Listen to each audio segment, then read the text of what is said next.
Salut les brasseuses et les brasseurs. Alors si vous regardez cette vidéo le jour de sa sortie, je vous souhaite un très joyeux réveillon de Noël. Et puis si vous regardez la vidéo plus tard, je vous souhaite de bonnes fêtes et une bonne année 2026. Alors récemment, j'ai brassé 2 raw ale ou bière crue en français. Et le but de cette vidéo, c'est de vous expliquer ce que c'est qu'une raw ale, vous faire un retour d'expérience, vous expliquer les avantages, les inconvénients, les points de vigilance à avoir par rapport au raw ale, aux bières crues. Dans un brassage classique, il y a plusieurs étapes. L'empâtage qui va permettre d'extraire les sucres du malt. Ensuite, il vient l'ébullition qui va permettre d'apporter l'amertume à la bière par l'adjonction de houblon, qui va permettre de faire évaporer les composés indésirables et qui va permettre de stériliser le mou. Après cela, on a le refroidissement et enfin la fermentation. Dans le cadre de la raw ale, il n'y a pas d'ébullition. Et donc, toutes ces étapes et tous les intérêts de l'ébullition, il va falloir les retrouver autrement. Et ça, je vais vous l'expliquer au cours de cette vidéo. Mais avant d'entrer dans la théorie et de vous expliquer tout ça, je vous propose de déguster mes 2 bières. Donc on va commencer par la première bière qui est ici, qui est une bière extrêmement légère, à 3,5 degrés. Alors c'est une bière acide, donc qui n'est pas vraiment dans un style de BJCP, donc vraiment du BJCP. On est sur une bière qui va être très agréable, qui a presque pas d'amertume, puisqu'il n'y a pas eu de doublonnage du tout. Il y a eu un dry hop uniquement. Alors on va quand même le ressentir, un petit peu d'amertume malgré avec le dry hop, parce qu'on est sur une bière très légère et acide, donc avec peu de corps.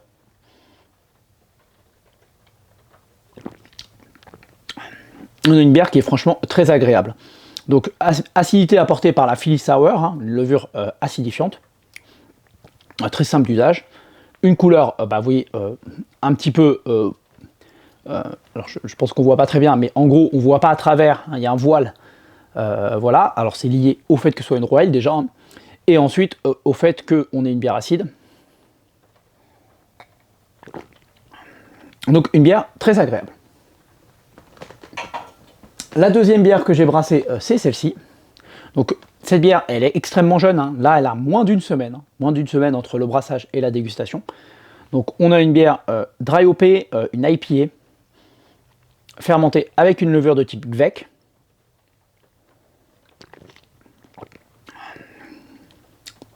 Très ronde en bouche, très agréable. Une bière à environ 5,5 degrés.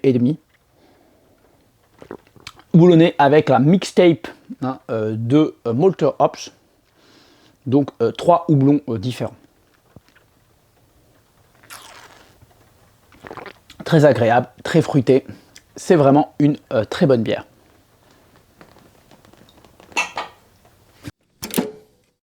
Mais à quoi sert l'ébullition? Alors je vous ai déjà un petit peu expliqué, mais je vais rentrer ici un peu plus dans les détails. L'ébullition, ça permet premièrement l'isomérisation des houblons, enfin des acides alpha, donc le contenu dans le houblon, et qui va donner l'amertume à la bière. Sans cette ébullition, c'est plus compliqué. Donc vous voyez très bien, sur ma première bière, qui est une bière acide, où il n'y avait pas d'amertume, c'est pas grave du tout. Par contre, sur une IPA, c'est plus embêtant, mais donc je vais vous expliquer après comment on peut faire sans ébullition pour apporter de l'amertume. Ensuite, cela permet d'éliminer le DMS, le diméthylsulfure. C'est un composé volatile qui va se créer durant l'ébullition, durant la montée en chauffe, et qui va être éliminé par l'ébullition. C'est pour ça que quand on doit faire l'ébullition, on doit le faire couvercle ouvert. Ça va apporter un faux goût, donc un goût indésirable. Ce goût indésirable, ça va être un goût de maïs, un goût de légumes cuits, voire de choux. Vous imaginez bien que ce n'est pas exactement ce qu'on veut dans la bière, même s'il y a certains styles où le goût de maïs peut être recherché. Alors le DMS, il est produit entre 60 et 80 degrés, donc voilà, et il est éliminé lors de la phase d'ébullition, une d'ébullition en général qui dure 1 heure, couvercle ouvert, et donc c'est comme ça qu'on va l'éliminer dans une bière classique. Pour une raw ale, vous allez voir, il y a des techniques gérables pour éviter ces faux goûts, et vous voyez, j'ai pas du tout de DMS, en tout cas je le sens pas, dans ces 2 bières. Et enfin, l'ébullition, cela permet la sanitation du mou, c'est-à-dire éliminer toutes les levures et bactéries qui auraient potentiellement dans le mou, il y en a autour de l'écorce du malt, pour partir sur une base neuve et que ce soit bien la levure que l'on a sélectionnée qui va fermenter et pas quelque chose d'autre. Ça va permettre d'avoir des bières qui vont se conserver aussi plus longtemps. Donc voilà, donc nous, dans le cadre de la Royal, vu qu'il n'y aura pas d'ébullition, on n'aura pas cette stérilisation de mou, et donc il faudra faire avec, donc avoir des mesures vraiment strictes sur le nettoyage, avoir tout qui est hyper propre, et surtout augmenter la consommation, enfin consommer plus vite, tout simplement la production. Le but d'une Royal, c'est pas de la garder un an. Si vous la gardez un an, vous avez des risques plus importants d'explosion de bouteille, qu'avec une bière classique. Malgré tout, et même sans cette stérilisation, pour nos brasseurs amateurs, c'est intéressant. Il va falloir veiller à ce qu'on ait une fermentation rapide pour éviter qu'une levure pathogène qui serait restée dans le mou vienne prendre le dessus par rapport à la levure qu'on a sélectionnée. Et ça va permettre donc ainsi d'augmenter le taux d'alcool, plutôt par là, et d'abaisser le pH. En abaissant le pH et en augmentant le taux d'alcool très rapidement, on va éviter tout autre risque de contamination. Voilà. L'autre chose qu'il faudra faire attention, c'est à la densité finale de votre bière. Il faudra éviter d'avoir une densité trop haute, puisque forcément, si on a une densité plus haute, ça va laisser plus de chemin aux éventuelles levures sauvages et aux bactéries présentes dans votre bouteille de réussir à se développer, puisque malgré un taux d'alcool et un taux d'acide plus faible, si jamais il y a trop de sucre, elles vont quand même finir par réussir à le consommer. Donc il faut faire attention à ce point-là. Le risque pour vous, c'est d'avoir une bière totalement différente de celle ciblée, mais en plus d'avoir des explosions de bouteilles ou de fûts qui se déforment. Voilà, ça peut être très gênant, voire dangereux. Est-ce que gustativement, la Raw Ale change quelque chose? Alors oui, la Raw Ale va changer quelque chose. Comme on n'a pas cette ébullition, on aura moins forcément de goût de caramel qui est lié à la caramélisation lors de l'ébullition. Et on aura donc plus le goût des céréales, crues, on va dire, qui vont être portées. On aura un goût, une bière qui pourrait être plus soyeuse, c'est le cas sur ma bière ici, qui est plus soyeuse. J'étais très étonné parce qu'elle n'a pas une densité si élevée. Et elle est franchement, en goût, très ronde. Et les houblons pourraient être un petit peu plus herbacés. Bon, au final, on a quelque chose de très intéressant gustativement, de très bon, de très buvable. Donc moi, je trouve que c'est vraiment une bonne surprise, ces deux bières. Donc en plus de ces goûts très intéressants et un petit peu différents des bières habituelles, il y a aussi de véritables avantages pour nous brasseurs. C'est un gain de temps très important, vous l'avez compris, on n'a pas d'ébullition. Donc déjà, on gagne 1 heure de temps, ébullition, sur le temps de l'ébullition. Mais il y a aussi la montée en température pour atteindre cette ébullition, et il y a aussi le refroidissement. On va commencer à refroidir la bière, avec une température plus basse. Donc forcément, ça sera moins long pour refroidir votre bière. Au final, on gagne au moins 1h30, voire peut-être 2 heures de temps. Et je rajouterai en plus à cela le nettoyage. Alors moi, j'ai une cuve avec une résistance immergée. Comme il n'y a pas d'ébullition, la résistance, elle est restée nickel, toute propre, alors qu'avec l'ébullition, j'aurai une résistance sale et un peu plus longue à nettoyer. Donc il y a aussi un gain de temps sur le nettoyage. L'autre avantage, il est écologique et économique. Comme on ne fait pas 1 heure d'ébullition, donc 1 heure pendant laquelle la résistance va chauffer à son maximum, ou le gaz va être brûlé à son maximum, on va ou ne pas brûler de gaz ou ne pas consommer d'électricité. C'est intéressant écologiquement, c'est intéressant économiquement aussi. Donc c'est vraiment intéressant sur tous les tableaux pour nous brasseurs. Et enfin, c'est aussi moins d'inquiétude pour nous. Il y a moins de surveillance. L'ébullition, ça demande à vérifier que ça ne va pas déborder. Alors, avant j'écumais, mais c'est plus le cas. Mais pour ceux qui écument, à écumer, ça va demander un petit peu plus l'ajout des houblons, etc. Donc ça demande un petit peu de choses que là, on aura moins à faire. On a juste l'empâtage à gérer. Vous allez voir en plus l'empâtage, on est obligé aussi de le simplifier. Donc c'est vraiment plus de temps gagné, plus de zénitude, j'ai envie de dire, dans le brassage des Royal par rapport à une bière classique. Alors maintenant, je vais vous parler de l'empâtage et comment éviter ce DMS. Parce que le DMS, on ne veut pas l'avoir. On veut éviter la production de ce faux goût.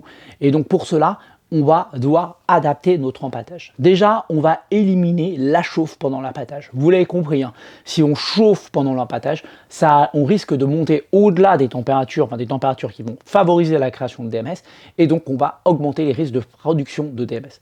Donc on va plutôt partir sur de l'eau chaude dans laquelle on va mettre des céréales et sans chauffe durant tout l'empâtage.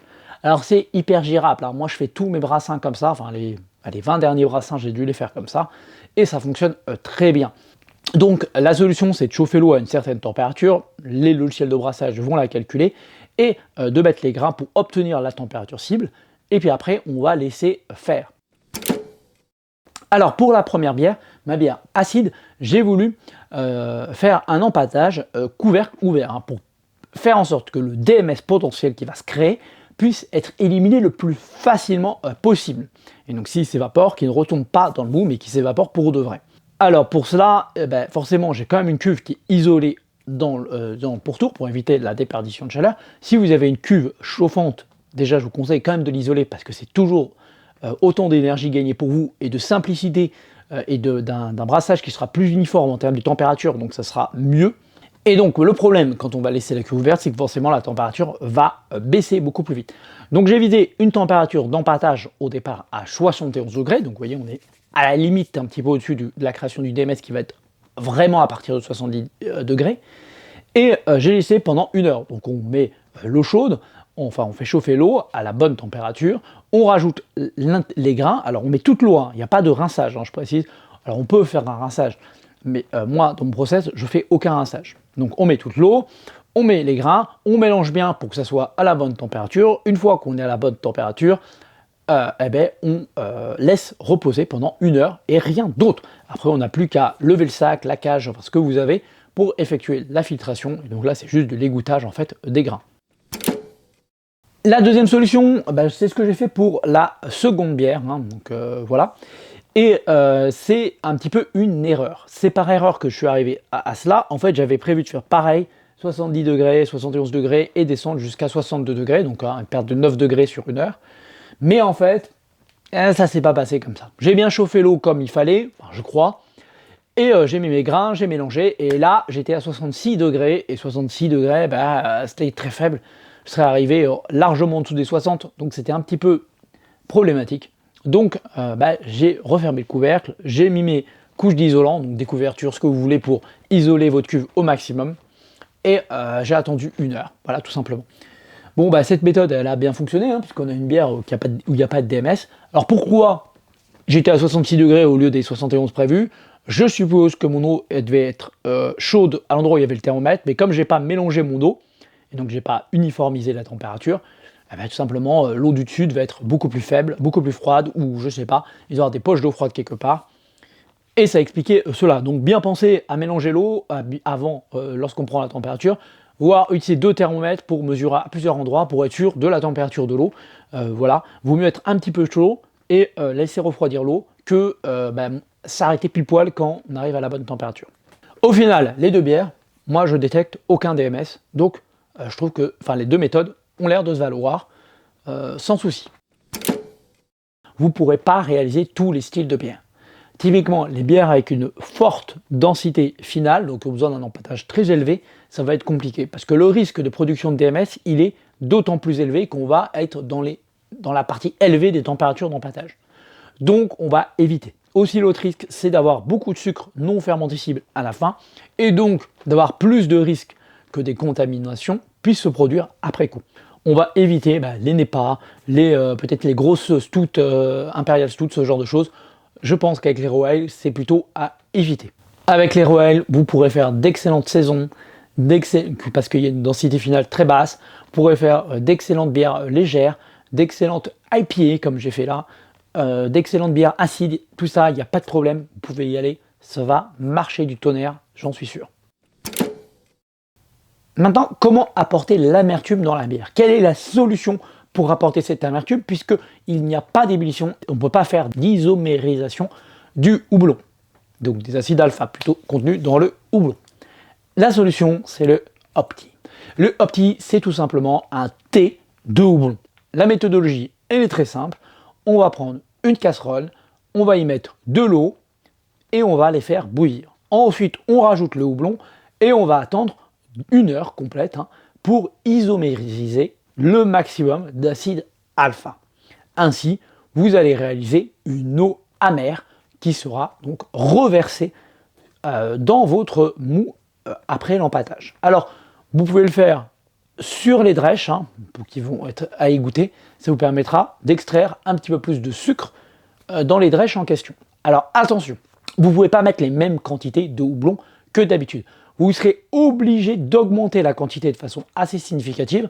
Je vous donne en exemple les bières que j'ai réalisées et vous aurez, surtout pour l'IPA, en description, vous avez la recette de la recette. Vous verrez la quantité de houblon que j'ai mis, du Magnum, avec un taux d'acide alpha. Par rapport à la recette, ça donne une amertume bien différente. Alors attention, dans ma recette, j'ai triché. J'ai mis les bonnes quantités, j'ai expliqué en note ce qu'il fallait faire, mais ce qui est écrit dans la recette, c'est pas la réalité. Pourquoi? Parce que Littlebox ne sait pas faire ça. Il ne sait pas mettre un opti, on ne peut pas le mettre. Donc, pour avoir le bon nombre d'IBU, j'ai changé les temps d'ébullition. Et donc voilà, donc l'IBU est bon, les quantités sont bonnes, mais par contre la méthodologie, je crois que ça doit être 20 minutes ou un truc comme ça d'ébullition, elle n'est pas bonne, faut bien lire ce qu'il y a dans les petites notes. C'est 2 heures dans de l'eau, c'est 2 litres d'eau en ébullition pendant 1 heure. Après cela, j'ai coupé l'eau, j'ai attendu que ça refroidisse, et j'ai rajouté mes 80 grammes de mixtape, donc de mon houblon mixtape, et que j'ai laissé en stand pendant 20 minutes. Ça m'a permis d'apporter des arômes plus complexes, du houblon aromatique. Et donc voilà, la solution pour faire une IPA dans laquelle vous avez l'amertume apportée par le opti, ébullition pendant 1 heure, et après, toujours dans le opti, vous rajoutez votre houblon aromatique pour faire un off-stand, alors que vous ne faites pas d'ébullition. Alors l'avantage, c'est que vous pouvez le faire en plus pendant l'empâtage. Vous faites votre empâtage et en même temps, vous faites votre ébullition pour récupérer l'amérisant. Alors en conclusion, est-ce que la Roelle, ça vaut le coup? Ben oui, clairement. Un goût intéressant, une production rapide, une production moins chère, alors sauf si on considère qu'on met plus de houblon, mais globalement moins cher. Un process beaucoup plus simplifié, moins de nettoyage. Enfin bref, pour moi, c'est vraiment que du positif sur ce type de brassage. Il faut bien sûr faire attention aux points clés, bien nettoyer son matériel, pas consommer les bières, mettre en bouteille et puis consommer les bières dans les 6 mois, 1 an qui viennent, mais les consommer plutôt assez rapidement. Idéalement, laisser le tout au frigo pour éviter une surinfection, une contamination qui viendrait faire exploser les bouteilles. Et donc voilà, je pense que mes prochaines bières, ça sera des Roelle. Et justement, ma prochaine Roelle que je vais brasser sera une bière de saison. Une bière parfaite pour aller avec la galette, ça va être au top. Je sais pas vous, est-ce que vous voulez tester les Roelle? Est-ce que vous avez testé les Roelle? Dites-moi ça en commentaire. Et puis, quel type de Roelle, quel style allez-vous faire en Roelle? Comme toujours, mettez un petit pouce bleu si vous avez aimé la vidéo parce que ça fait toujours plaisir. N'oubliez pas de vous abonner. Et puis je vous dis bon brassage à toutes et à tous. Et à très bientôt. Ah, j'oubliais. En description, vous allez retrouver les recettes. Les liens vers mes recettes de mes 2 bières. Donc de mes 2 Roelle. Ça va vous permettre de réaliser vos propres Roelle, d'établir vos propres recettes, d'établir les quantités. Pareil, si vous avez des questions, vous n'hésitez pas à me les poser en commentaire. Allez, à très bientôt.